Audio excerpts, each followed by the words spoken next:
en Porriño, en Sanguiñeda y ahora también en Puxeiros.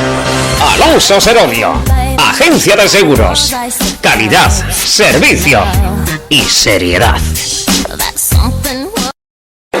A ver, temos o adestrador do Oyense que na primeira mitad pode este sentenciar o partido, ¿no? E agora na segunda parte eles pasearonse máis dunha vez pola vosa portería, ¿no? Perfecto.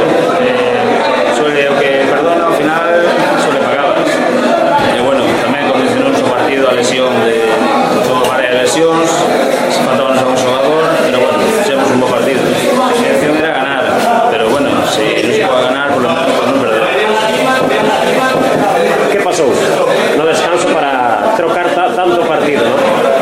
Eles viñeronse arriba e... Sí, temos varios xogadores que estaban tocados e non se pode pedir máis, bastante ser co esforzo, non se pode pedir máis. Sí, máis difícil ainda, invictos. encima con...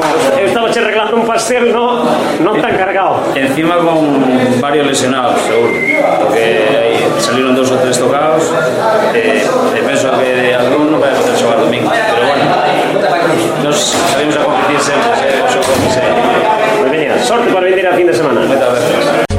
Café Bargil, xamón asado e agora tamén mesilón so vapor. Ven probalo bo. Ven a la Florida, Mos. No Grupo San Rafael, Café Bargil. ¡Qué gran sabor! Volveré porque encontré 1 millón de...